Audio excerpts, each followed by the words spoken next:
Conéctate con nosotros, búscanos en Instagram como Radio U Central, revive tus programas favoritos en nuestro canal de YouTube y visita nuestro sitio web radio.ucentral.cl. Silvia Morales. Súper como, ¿cómo se dice? Saturado del audio. No sé qué hacer. Ahí está, perfecto. Primer programa del año, ¿Qué año más acontecido el que se nos viene, no? Bueno, primero que nada, como siempre, antes de cualquier discusión, vamos a saludar a nuestro querido amigo Francisco Saavedra. Pancho, ¿cómo estás tú? Ahí está levantando la mano Pancho. Atrás, nuestro querido David Valenzuela. ¿Cómo está David? Muy bien, también los hombres que hacen posible esta transmisión. Saludamos a nuestro estimado y siempre recordado jefe, Juan Francisco Ortún, que ya va a bajar seguramente y nos va a mirar con cara de están haciendo tonteras. Y por supuesto a nuestro querido amigo Luis Felipe Buletich, lo recordamos como cada emisión de este programa y nos acompaña en cada uno de estos viajes, sabemos claramente. Bueno, año 2026, me imagino que muchas y muchos tuvieron un fin de año interesante y entretenido. Para mí y para las personas que son como yo, la cosa es comer, un sobremesa, dialogar y lo antes posible estar o acostado en la cama o viendo una serie en Netflix o jugando con los perros. La verdad es que estas fechas a mí al menos no me generan nada importante, Navidad tampoco, etcétera. Lo que sí me pasó ayer algo que yo creo que ha de ser probablemente el regalo más lindo que he recibido en los últimos años. Ayer fui a ver a mi mamá vive en un hogar, está con un Alzheimer súper galopante hace mucho tiempo y se alimenta por sonda. Le habían sacado la sonda para probar un par de días si podía tragar y funcionó, pero se la volvieron a poner de nuevo.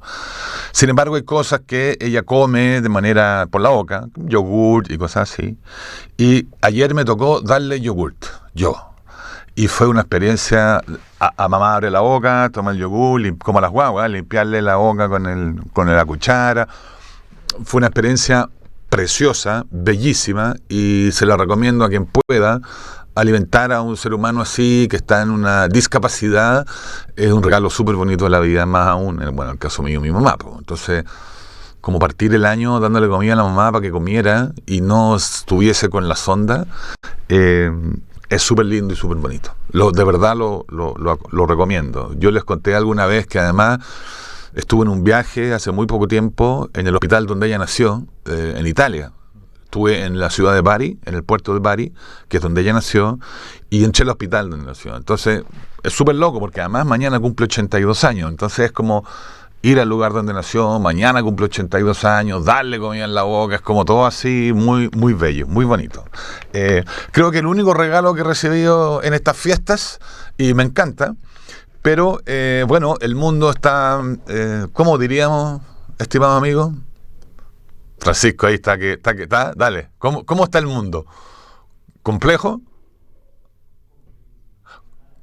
Complejísimo como una mala medicina, dice Francisco. Efectivamente, vamos a escuchar pronto alguna cosa que planeamos ahí con Francisco. Pareciera ser que la salida y captura, o como ustedes quieran llamarlo, de Nicolás Maduro ha generado más de una crítica, y algunos sostienen que la solución es efectivamente bastante mala. Algunos sostienen que no. Por lo pronto estaba mirando el Mercurio no es un buen referente siempre, ¿no? Pero es un referente. Y hay una columna interesante o una entrevista interesante sobre lo que pasó en Venezuela. Y estoy leyendo ahora las palabras de Carlos Peña, el rector de la Universidad Diego Portales, que habla justamente sobre la violación del derecho internacional. Y es interesante entender que hay una cuestión que es básica, ¿no? No quiero profundizar en esto porque Diego va a llegar un poquito atrasado hoy día, y Diego es el referente para que hablemos de estas cuestiones. Diego es cientista político, entiende este tema mucho mejor que yo, y me parece que discutirlo con él es necesario. Sin embargo, no puedo dejar de pensar en que lo que ocurre ayer, bueno, lo que ocurrió, es una violación importantísima del derecho internacional que sostiene que la autodeterminación de los pueblos es la clave, así como la soberanía territorial de los pueblos. Entonces, invadir o atacar un país que tiene, querámoslo o no, tiene su constitución y adscribe a ciertas cuestiones del derecho internacional, debemos pensar en cómo esta solución se logra a través del traspaso de todas las reglas democráticas internacionales. Todos sabemos, y no creo que hay muy poca gente que pueda sostener hoy día que Nicolás Maduro tenía que seguir gobernando Venezuela. Yo creo que nadie está de acuerdo con eso, así como tampoco estamos de acuerdo con la interminable cantidad de irregularidades, sabemos de violaciones a derechos humanos. Me recuerdo cuando fue la presidenta Bachelet a hacer una visita, creo que fue a la presidenta Bachelet, ¿no? Como delegada de derechos humanos, ¿fue? Perfecto. Y la presidenta Bachelet emite un informe. Todos sabemos lo que estaba pasando en Venezuela, todos sabemos las persecuciones y tal, por lo tanto es inaceptable, invivible la situación que estaba viviendo el pueblo venezolano. Asimismo, hay una elección presidencial bastante compleja, poco clara. La oposición venezolana ha dicho ayer que no se va a someter a un nuevo proceso eleccionario, cosa compleja, porque desde donde yo observo, si ellos impugnan la irregularidad del proceso en el que salió electo el presidente electo, debiesen impugnar también ese resultado, ¿no? Hubiera elecciones y eso no es ningún problema. Pero sabiendo eso, sabiendo que esto debía terminar en algún minuto, la pregunta es si debía terminar con el ataque desmedido o el ataque de cualquier país sobre otro. Es la misma discusión que tenemos que tener sobre Israel y Gaza, exactamente la misma discusión que tenemos que tener sobre Rusia y Ucrania, la misma discusión, y no hay que aceptar ni tolerar bajo ningún punto de vista la violencia como método de solución de nuestras diferencias. Nunca la violencia va a ser el camino. Podremos decir, bueno, pero es que el señor Maduro era violento. Claro que era violento, pero esto no es ojo por ojo y diente por diente. No funciona así la cuestión. La cuestión funciona dialogando. Y cuando no hay diálogo hay acuerdo. Y cuando no hay acuerdo hay pactos que se deben respetar. Así ocurrió en Chile el año 89, fue un pacto, nos guste o no, estemos o no de acuerdo, fue un acuerdo al que mejor se pudo llegar, producto de la situación que vivía nuestro país. Entonces, rasgar hoy día vestidura y que el presidente Trump es una maravilla y gracias a Estados Unidos nada. Estados Unidos está haciendo lo que suele hacer, no es primera vez que lo hace, que es inmiscuir su nariz donde no debe. ¿Por qué no debe? Porque la pregunta es, ¿qué autoridad moral, jurídica, legal y política tiene un país como Estados Unidos de tomar esta decisión? Pareciera ser que era por el tema de la droga. Ok. La discusión inicial fue por el fentanilo. Perfecto. Pero resulta que ahora los tipos atacan Venezuela, sacan a Nicolás Maduro. Nótese que en ningún minuto he dicho presidente Maduro. En ningún minuto. A Nicolás Maduro. Y se quedan ahí. Perfecto. Los gringos se quedan ahí. Dicen que ellos van a administrar y gobernar el país hasta nuevo aviso, y aún así dicen que además van a controlar el petróleo. Curioso. Entonces yo me pregunto, ¿dónde está la discusión del fentanilo y dónde está la discusión del narcotráfico? Hay que recordar que, no recuerdo el nombre del presidente, por favor, eso es algo que podemos buscar en cualquier parte, pero Venezuela descubrió la importancia del petróleo como recurso natural hace muchos años y decidió nacionalizarlo en el año 1974. Lo nacionalizó y dijo, ¿saben qué? Como hicimos nosotros con el cobre. ¿Sabes qué? Esta cuestión es nuestra. Y aquellos que tengan inversión acá se me van porque el recurso es nuestro. Antiguamente, claro que habían muchas personas que sacaban petróleo, sobre todo petroleras norteamericanas, y le daban a Venezuela un raspado a la olla. Le daban así como una concesión por lo que ellos sacaban, entonces llevaban todo el capital. Recordemos que Venezuela tiene, si mal no lo leí ayer, no quiero mandarme el carril, pero debe tener reservas petroleras casi como para 2000 años más, una cuestión así grotesca. Llegó a producir 2 millones de barriles de petróleo al día, hoy día está cerca de, me parece que 600.000, pero bueno, nacionaliza el petróleo y le dice a los señores, váyanse, pero en vez de decirle váyanse, le dice, ok, yo les tengo que pagar, y les paga a los gringos. Les paga dinero, les compra la infraestructura, Por supuesto, no al precio que Estados Unidos quería. Y en el derecho internacional, cuando tú haces una expropiación así, quien fija el precio no es el extranjero, sino que es el nacional, que es el que dice, este es el valor del petróleo hoy. Y Estados Unidos quería valor a futuro. Cuando quería valor futuro, es decir, mire, el día el petróleo vale 10 pesos el litro, pero en el fondo va a valer 100, usted me debe 100. Esa es la discusión que tiene Estados Unidos hoy día y que está diciendo, efectivamente, me tienen que devolver plata porque me han robado. Entonces, si hacemos el análisis un poco más en profundidad, nos damos cuenta que una cosa tiene que ver con sacar a un presidente, según él se declaraba, llevarlo a juicio, detenerlo en otro país. El tipo que entra muy campechano, muy hola, ¿cómo están ustedes? ¿Qué tal? ¿Cómo les ha ido? Buenas noches. Feliz año nuevo. Una cosa así muy extraña. Una cosa es eso. La otra cosa es intervenir en un país y decir inclusive que la María Gabriela Machado no tenía respeto ni apoyo en Venezuela. Entonces, mira, ¿qué es lo que quiero leer? Acá quiero leer solamente una frase de Carlos Peña que dice: se comete un severo error cuando se aprueba, o lo que es peor, se celebra la intervención por la fuerza de Estados Unidos en Venezuela. Está haciendo referencia Carlos Peña a las declaraciones del presidente electo José Antonio Kast de nuestro país, que celebra la invasión. Dice, se comete un severo error cuando, como lo ha hecho el presidente electo, se aprueba, o lo que es peor, se celebra la intervención por la fuerza de Estados Unidos en Venezuela. Ese acto viola de manera flagrante las reglas del derecho, en este caso el derecho internacional, cuyo objeto es discernir, en base a razones imparciales contenidas en normas, lo que es correcto. Y lo que es correcto no siempre coincide con los propios intereses.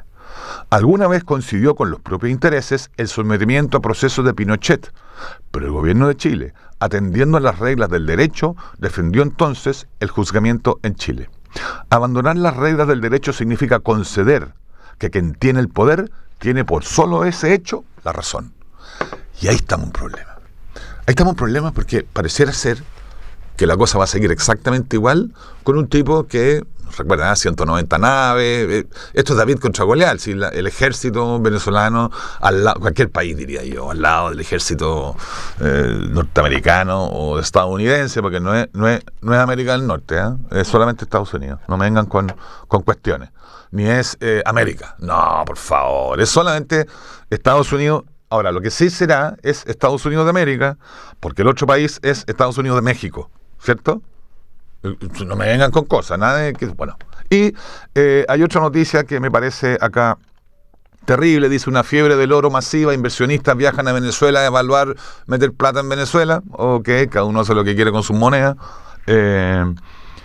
y el señor Trump dice, afírmense con esta, me lo comentaba David recién y lo voy a leer: misión similar en Colombia, Cuba a punto de caer y tropas a México. Las otras advertencias de Trump a Latinoamérica. Esto significa, como decía el gran Jorge González, tantos años atrás, Latinoamérica es un pueblo al sur de Estados Unidos, ¿cierto? Hoy día venía escuchando Los Molotov, que el voto latino, buenísima canción también, invito a que la escuchen, y otras canciones más de ellos que no puedo repetir el nombre acá porque no se puede decir.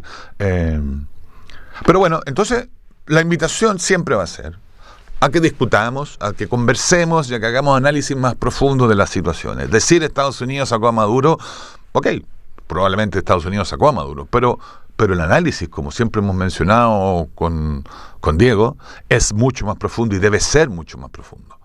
No podemos pensar que, por ejemplo, tenemos el presidente electo, José Antonio Kast, que ganó con... ¿Cuánto ganó? ¿60%? ¿Kast? 58, me corrige Francisco. 58% ganó, perfecto. Y Janet Jara quedó entonces con el 42% de arqueo, ¿no? Perfecto. Entonces decimos, bien, ganó por una mayoría tremenda, dio paliza, como ustedes quieran llamarlo. Pero ahora viene el trabajo real, que es hacer análisis de resultados. Y empezar a explicarnos cuestiones. Me encontré el sábado en un local de ropa usada, con el exalcalde de Huechuraba, me parece que era Carlos Cuadrado, ¿no? ¿Es a Huechuraba, Carlos Cuadrado? ¿O es Quilicura? Bueno, da igual. El alcalde Carlos Cuadrado, que además salió electo diputado por la zona y obtuvo casi el 68% de los votos. Huechuraba, me corrige Francisco. Gracias, Francisco. Bueno, nosotros nos conocemos con Carlos porque nos conocimos en la tele, que sé yo, etcétera. Entonces tuvimos una muy buena y extensa conversa, política, sin duda, ahí, mientras en el local de Ropusa. Pero Carlos me hacía mención y me decía, Daniel, ¿cómo puede ser que de los, 270 municipios que tiene el país, no recuerdo cuántos son, Kast haya ganado en 250, una cosa así, o en todas las regiones del país? Entendiendo que Chile no es así, ¿no? Hay una cuestión que hay que hacer un análisis profundo y decir, perfecto, no quiero cuestionar el resultado, por favor, si el resultado es legítimo y así es, y ya se está, y a partir del 11 de marzo el señor José Antonio Kast era el presidente de Chile, hoy no es presidente electo, hoy me parece que lo ratifica el Tricelo, ¿no? Corríjanme, hoy día creo que es la pega en que el Tricel ratifica al presidente electo. Francisco, ¿me va a decir algo? No, ya. El Tricel, el Tribunal Calificador de Elecciones, que tiene que pronunciarse sobre el resultado de la elección, y está bien, y así va a ser, y estamos todos de acuerdo, y nadie lo objeta. Sin embargo, todavía no es presidente, ¿sí? Es presidente electo solamente. Bueno, lo que quiero decir es que, más allá de aquello, tenemos siempre que hacer análisis profundos de la situación. ¿Qué pasó? ¿Qué pasó? Que hubo esta distancia de votos. No es una discusión política, es casi una discusión estadística. ¿Qué ocurre en nuestro país? Que la diferencia de 20 puntos sobre un universo de, ¿cuántos son? 14 millones de votantes, es impresionante, es impresionante. Entonces, ¿dónde está ese voto? ¿Qué pasó? ¿Cómo votaron los jóvenes? ¿Cómo votan las personas mayores? ¿Cómo vota cada comuna? ¿Qué ocurrió con el crecimiento demográfico versus qué ocurre con la economía local versus los resultados de la elección? ¿Qué ocurre con la economía local versus la elección de senadores y diputados sobre la elección presidencial? ¿Quiénes son los que votan? Toda esa discusión hay que tenerla ahora para entender, no para cambiar ni para pasar goles, para entender lo que está ocurriendo en el país. Perfecto, gracias Francisco. Hoy día al mediodía el Tricel, el Tribunal Calificador de Elecciones, proclama a José Antonio Kast como el presidente que ganó la elección y por tanto presidente electo. A partir del 11 de marzo, cuando el presidente Gabriel Boric entregue la banda presidencial y la piocha de O'Higgins y se la ponga el señor José Antonio Kast, ese día el señor Kast es oficialmente el presidente de la República por 4 años más y como tal, como siendo presidente, merece todo el respeto que le otorga la ley y toda la validez y toda la, no sé cómo decirlo, la autonomía que permite la ley. Si el presidente se acabó, no se discute eso. Ahora, que nos guste o no, eso viene después. Que estemos o no de acuerdo, eso es otra discusión, pero el presidente electo se acabó. Distinto a lo que pasaba en Venezuela, que el presidente pareciera ser no muy electo con mantel muy blanco, ¿no? Yo quiero recordar que el señor Trump está gobernando aún en emergencia económica. De hecho, esto no es una guerra ni una invasión, según él, porque siendo guerra o invasión tiene que pedir permiso al Congreso de Estados Unidos. Pero, bueno, no quiero hablar de Trump, sí quiero que Diego llegue y conversemos de eso. Bueno, hasta ahí las cosas solamente con Venezuela. Me imagino que algunos y algunas fueron al festival de fuegos artificiales que hubo acá en la Torrentel, en Santiago y en las regiones. Siempre que ocurren estas cosas hay que tener una apreciación particular con los animales de hogares, animales de compañía, y por supuesto con niños, jóvenes, adultos y personas mayores con algún tipo de trastorno del espectro autista o como ustedes quieran llamarlo, ¿no? A mí me preocupan los animales. Nosotros cuando había fuego artificial en la comuna en que vivo dejábamos a nuestros perros con música clásica muy fuerte y eso las trataba de calmar un poco. Sin embargo es absolutamente absurdo lo que ocurre, ¿no? Pero bueno, cada uno celebra como quiere y tiene su festividad como se le ocurra. A mí no me interesa, pero bueno, habrán tenido su año nuevo. También este es un año que nos trae muchas cuestiones, fundamentalmente a quienes trabajamos en el mundo académico y en las ciencias de la salud. Tenemos un congreso la próxima semana. ¿La próxima semana? Sí, la próxima semana, en Concepción, que se llama CIBEX, El CIBEX es el Congreso Iberoamericano de Educación en Ciencias de la Salud. Todos aquellos que investigamos en ciencias de la salud, vamos a un congreso en el que exponemos nuestros trabajos, exponemos nuestras ideas, lo que estamos haciendo y nuestros proyectos. Nosotros en la Oficina de Educación Médica, me parece que vamos todos, yo voy con una ponencia sobre el proyecto de mentorías que hicimos con los académicos de la universidad. Acá hicimos un estudio de bienestar subjetivo un año atrás. Con los resultados propusimos un método de intervención sobre mentorías entre pares, es decir, profesores se mentorean entre sí y debiésemos estar cerrando estos días. Entonces lo que queremos ir a comentar un poco es cómo surge esta idea, por qué mentoreamos entre pares y no entre expertos, por decirlo de alguna manera, ¿no? Y cuáles son los resultados que tenemos y las proyecciones que queremos. Los congresos son importantes porque nos permiten a quienes nos dedicamos a investigar establecer redes profesionales, mostrar lo que estamos haciendo, no es mostrarlo para llenarnos de gloria, sino que es mostrarlo porque nos interesa mostrar lo que hacemos. Así como publicamos y escribimos artículos, también mostramos nuestras investigaciones y las dificultades que hemos tenido y nos sometemos al juicio de los otros investigadores que están allí. Tú expones y te dicen perfecto, pero ¿por qué tomó esta decisión? ¿Por qué hizo esto? ¿En base a qué argumento? Y eso es muy entretenido porque favorece el diálogo interdisciplinario. Y hay otro congreso, me parece que en mayo, también de educación, en la que voy con otro proyecto que es sobre identidad, construcción de procesos identitarios de los académicos universitarios, que es el tema en que yo estoy metido, al menos en mi postdoc. Tenemos visita y eso es muy importante. Vamos a ir primero con para cerrar esta discusión bastante simple y poco profunda que hemos hecho de la situación de Venezuela. Sabemos que, como dice mi querido amigo Francisco Saavedra, es una muy mala medicina la solución que tenemos. Ya tenemos a nuestra estrella invitada. ¿Cómo estáis? Muy bien, Dani. Bien. Un gusto saludar a todos nuestros radioescuchas. Muy bien, muy y bien. desearle un excelente año 2026. Bacán. Habíamos anunciado que tenías un compromiso y que por eso llegabas un poquitito más tarde, pero ya llegó Diego, justo para escuchar esta canción que rinde honor a nuestro amigo Francisco Saavedra, porque por Dios que sufre y se hiperventila cuando escucha a este señor con este Trump que tomó una mala decisión, creo yo, y la medicina es bastante mala. Vamos ahí, Pancho, a ver qué nos pasa. Estamos presentando en Radio U Central Diálogos Humanos, una amena conversación respecto al profundo mundo del vivir, con la conducción del psicólogo Daniel Sánchez Berkich y el cientista político Diego Arancibia Morales. Ay, Dios mío, qué medicina más extraña esta, ¿no? Francisco se ríe porque Francisco adora a Bon Jovi, lo ama mucho. Entonces cada vez que lo escucha se pone así como, ¡ah, Dios mío, qué está pasando acá! A mí me pasa con Charly García, a Diego le pasa con Bob Marley. Y a David, ¿con quién le pasa a David? Al Luis Felipe le pasaba con Congreso, Luis Felipe Bullrich. Y David, cualquier tema de música reggaetón, me están diciendo.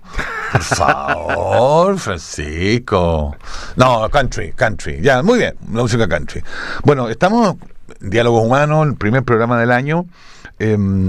Una conversación en el profundo mundo del vivir. Así es, en el profundo mundo del vivir. Y estamos en compañía lo voy a decir por centésima vez, del mejor compañero que uno pudiese tener en la vida, mi amigo personal, Diego Arancibia. ¿Cómo estás, Dieguito? Bien, ¿y tú, colega? Bien, ¿cómo te fue? ¿Bien en tus trámites? Todo bien en mis trámites, todo en orden. Perfecto. Diego, veníamos conversando de lo inevitable, ¿no? Sí. La discusión tiene que ser sobre lo que ha pasado en Venezuela, y no tenerla también resulta bastante burdo, ¿no? O sea, es algo que está pasando en el mundo y de lo que hay que discutir, como hemos discutido de Ucrania, como hemos discutido de Gaza y Pakistán, Irán y toda la cuestión. Pero en el análisis que yo puedo hacer es bastante superficial mi análisis porque yo leo noticias, investigo, me puse a leer en profundidad cómo fue el proceso de nacionalización del petróleo y estudié y cuáles son los decretos, me fui al decreto 86 a leerlo, ¿cachai? Pero yo creo que la mirada tuya, siendo una mirada mucho más global y compleja en términos políticos y sociales, puede explicar un poco más a nuestros radioescuchas este fenómeno, más que desde el gatillo en el que estoy yo. No sé, ¿por qué lo hizo? ¿Cachai? Entonces quiero saber tu opinión de esto. Sí, está bien, pero también quiero partir como la conversación. Tú dijiste una mala medicina. ¿Por qué una mala medicina? Porque me da la idea que el señor Trump buscó la solución sacando al caballero, pero se va a quedar gobernando un país que no es de él y se va a quedar a cargo del petróleo. Y estábamos leyendo justamente a Carlos Peña, que hablaba del derecho internacional. Entonces así me parece que la yo disiento. Bien, pues, pero si eso es lo que me gusta. Vamos. Ahí yo disiento porque, a ver, lo primero es que el análisis de estos fenómenos hay que hacerlo desde el punto de vista de los contextos históricos, vectores de fuerza, ok, ya, y no desde la moralidad. Así es. Ya, de partida. En el fondo no nos podemos quedar en el reduccionismo a, mira, Maduro es malo, Trump es bueno, o Trump es malo, el otro es bueno. No.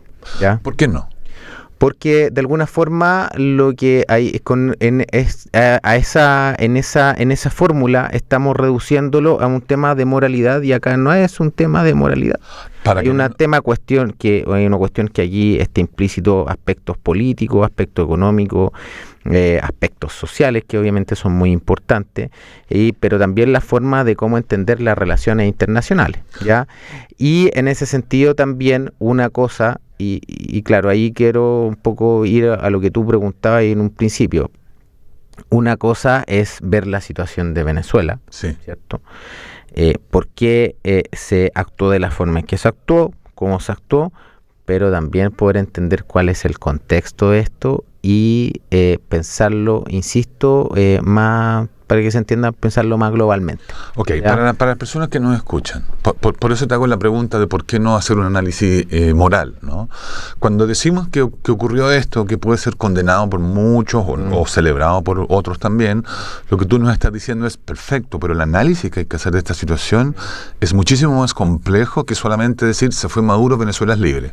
No. Eso es imposible, ¿no? Y no es así. Y la gente que celebra en las calles celebra porque se fue Maduro, pero a esa gente le falta, o sea, no se fue, lo sacaron, pero a esa gente le falta este análisis. Como yo lo dije en un principio, si en el fondo, si no se logra sacar o desmantelar de alguna forma a cierta cúpula que hay en Venezuela, la verdad es que la captura de Maduro es simbólica, ¿ya? Tú me lo dijiste por WhatsApp, claro que sí. Esa fue su respuesta por WhatsApp. Sí, claro, es simbólica. Entonces, por lo tanto, ¿por qué? Porque Maduro no es más que una pieza de todo un entramado, de toda una red que hay, que en el fondo le da soporte a este régimen bolivariano. Y que además, en el fondo, aparte de las acusaciones de narcotráfico, terrorismo, también hay una situación ahí política que es bien compleja, que hay una restricción de libertades, que obviamente hay una dictadura, que hay restricción de libertades, que hay persecuciones, que hay gente que está presa, ¿cierto?, por pensar distinto. ¿Ya? Entonces, obviamente, eso no se resuelve solamente con la salida de Maduro, no, ¿ya? Ahora, lo que de alguna manera se explica que todavía haya, por ejemplo, una presidenta, que era la vicepresidenta, Diosdado Cabello está ahí. Diosdado Cabello, es que es hacer de alguna forma como una entrega paulatina. Yo no creo en ningún caso que, puede que me equivoque, por cierto, pero que vaya a haber aquí una invasión estadounidense, en ningún caso. ¿Por qué? Porque son muy caros, ¿ya? Y que yo sepa, el presidente de Estados Unidos no está dispuesto a gastar plata, tanta plata, ¿ya? Que no se recupera con el petróleo. Yo he escuchado ahí una lista. Porque aparte se produce un desgaste, porque yo también no solamente es gastar plata, sino que es mandar a un número importante de gente ahí, no solamente militar, sino que gente que le dé vida al aparato burocrático administrativo del país. Claro. ¿Ya? Entonces, ahí ya está la experiencia, en este caso de Afganistán, está la experiencia de Irak. Entonces, y si nos ponemos a pensar cuánto tiempo costó sacar a las fuerzas desplegadas ahí, mucho tiempo, no fue fácil, y tuvo un costo alto, Entonces, bueno, nosotros gastamos mucho en Haití también, ¿no? Las fuerzas nuestras que fueron a proteger a Haití, ¿tuvieron cuánto? Estuvieron desde 2004 al 2010, creo que fue. Cacha, y eso hay que pagarlo. O un poco más. Eso es pasta, ¿no? Es loca. Sí, sí, eso es plata. Eso es plata. Ahora, ¿por qué esto, Diego? ¿Por qué pasó? Yo quiero contar una infidencia. Nosotros estábamos el sábado tomándonos un café en la tarde y hablamos de esto.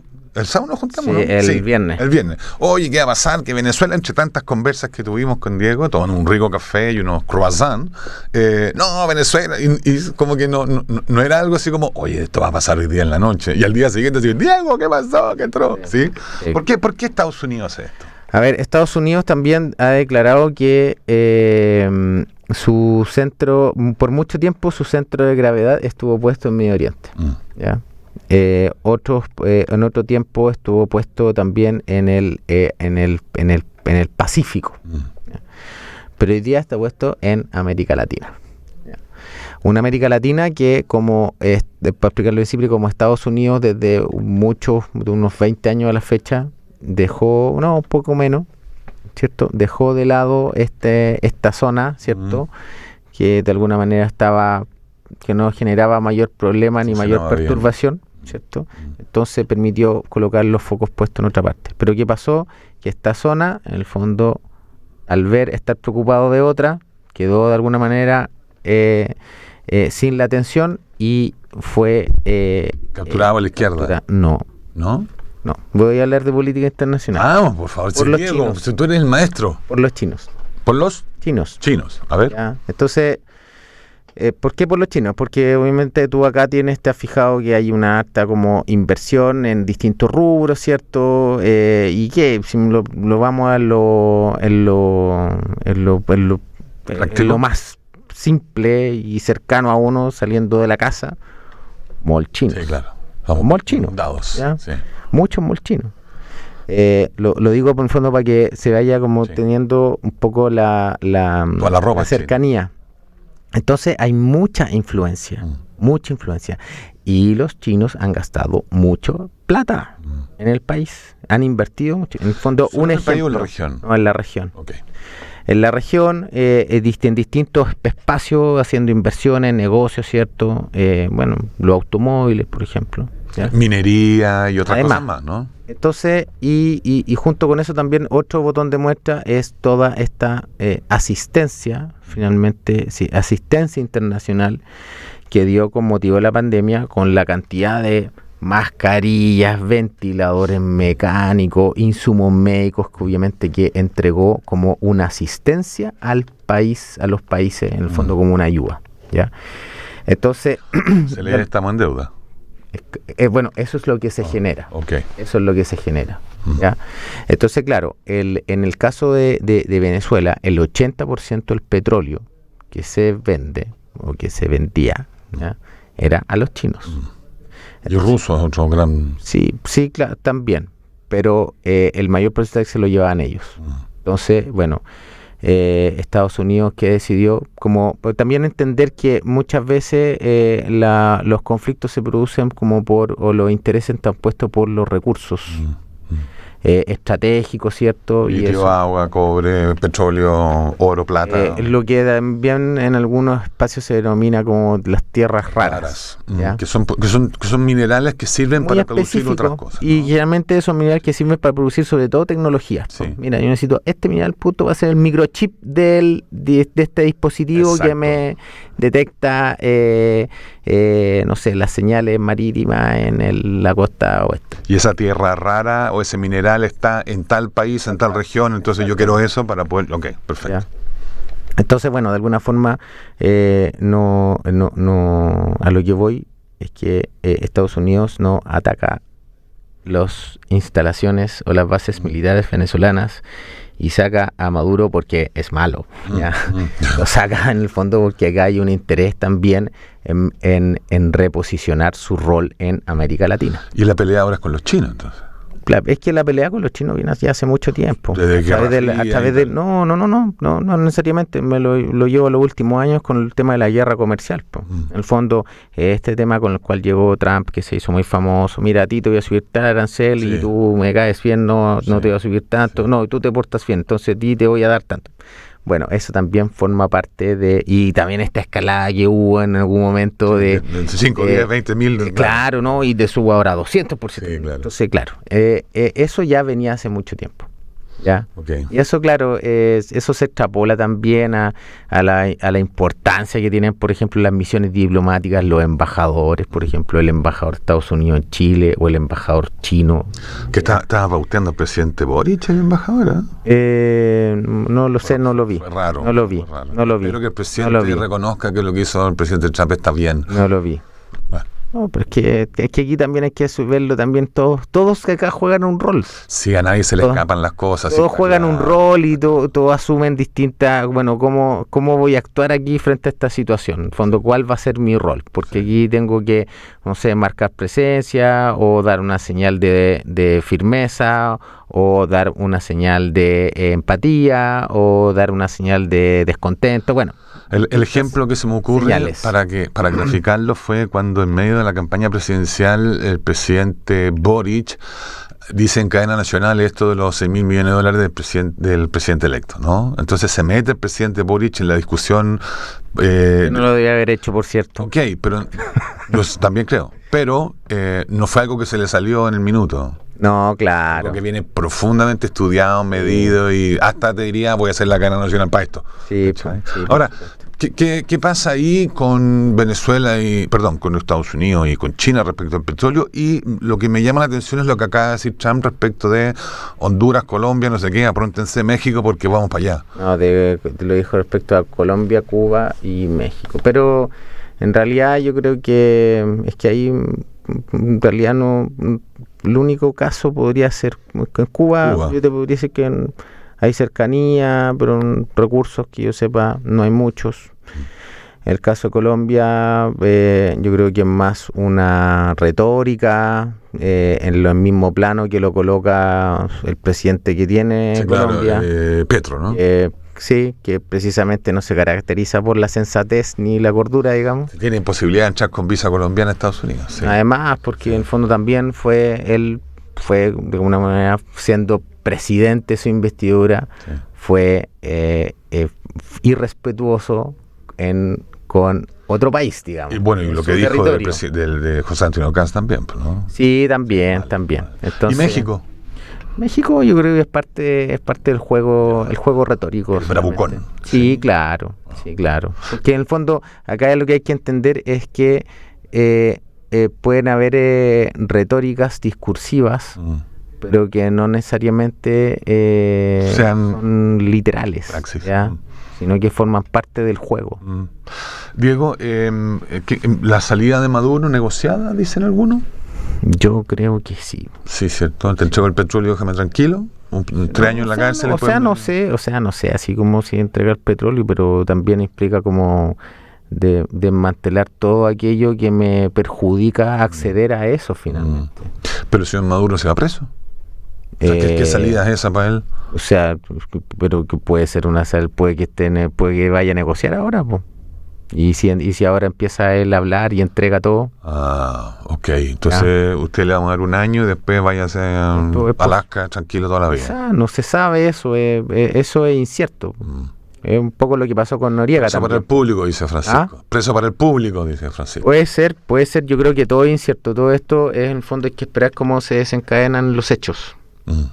Porque, con el presidente de Panamá, con Noriega, también él fue condenado después de un juicio de 1 año, 2 años, fue condenado a 40 años de prisión y después se le dieron ciertas facilidades para el cumplimiento de su condena y después fue finalmente liberado. Pero él falleció en Panamá el año 2017, digamos. Hay otro que liberó Trump ahora, ¿no?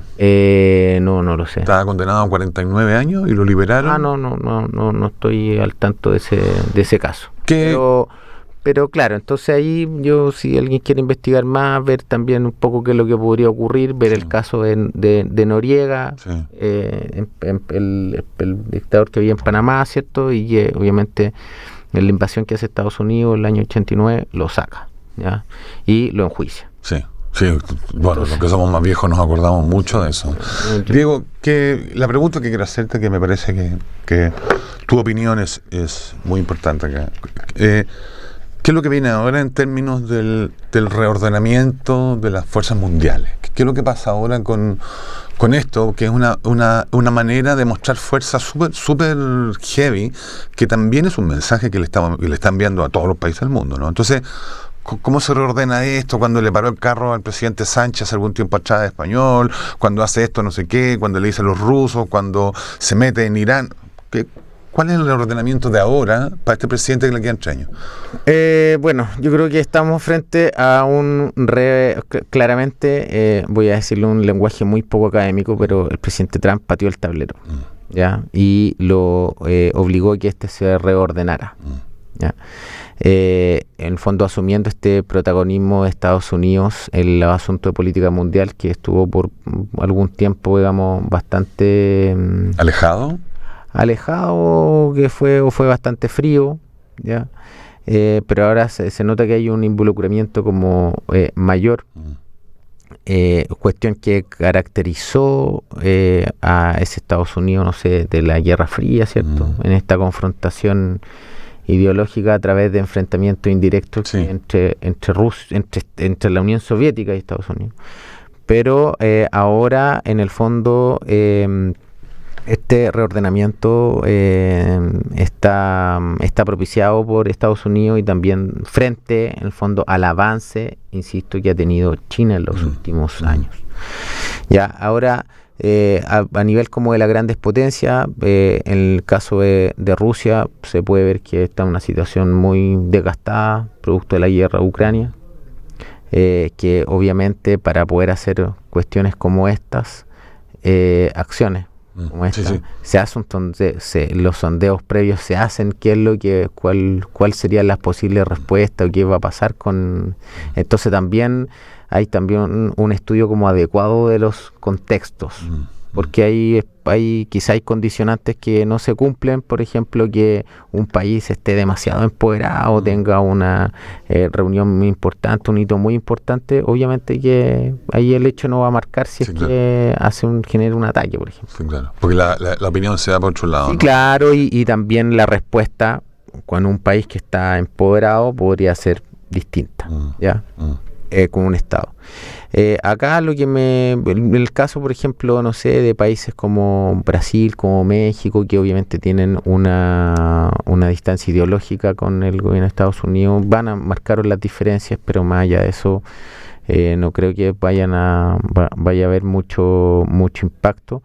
Pero creo que sí me inquieta en este reordenamiento que se pueda generar, qué va a pasar con países como India.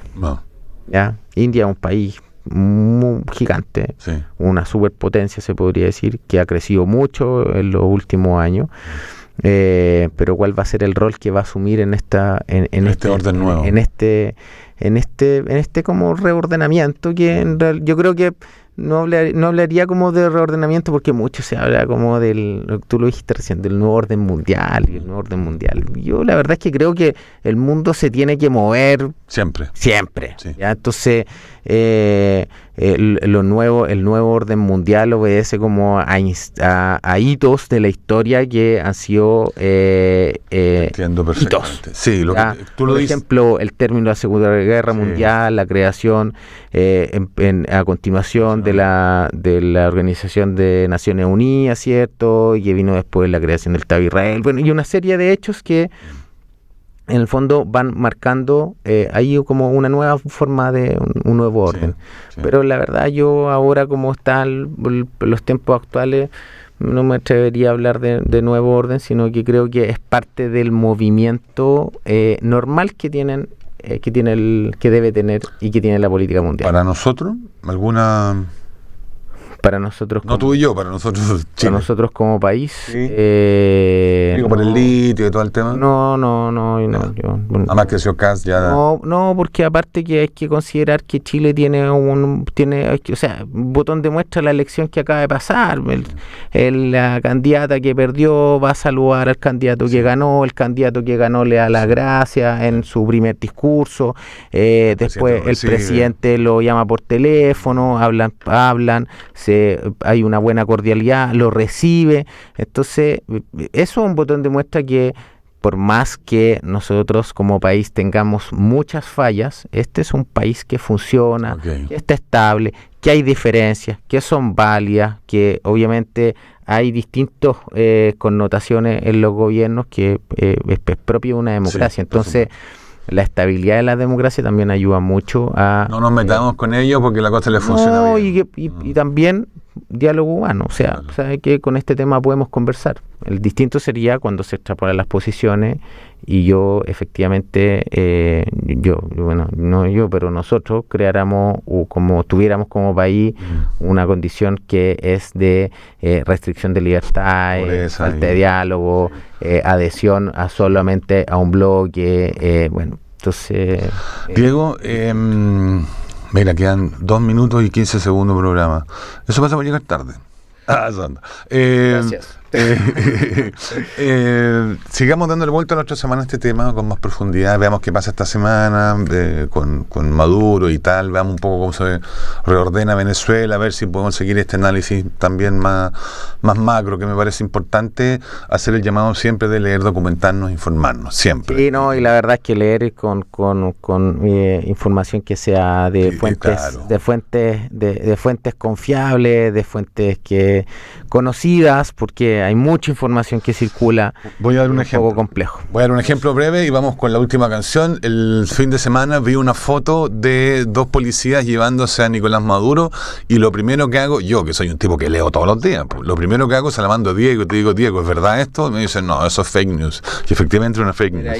Claro, era inteligencia artificial, pero hay que buscar siempre en fuentes oficiales. Ahora, como Diego es más ecuánime y Diego es un poco más sereno que yo para estos temas, yo soy más revoltín, los vamos a dejar con un tema de Charly García que refleja todo lo que pensamos los seres humanos, porque siempre hay que demoler hoteles, ¿no? Diego, cierre usted el programa y vámonos con Charly. Muchas gracias a todos por acompañarnos el día de hoy, reiterar los buenos deseos y los good vibes para este año 2026 que estamos iniciando. Bueno, y como siempre, un agrado compartir estos micrófonos contigo, Dani, y también con los chiquillos que nos apoyan de los controles. Y bueno, y a todos desearles que tengan una buena semana. Y nos vamos con Demoliendo Hoteles. Chao. Chao.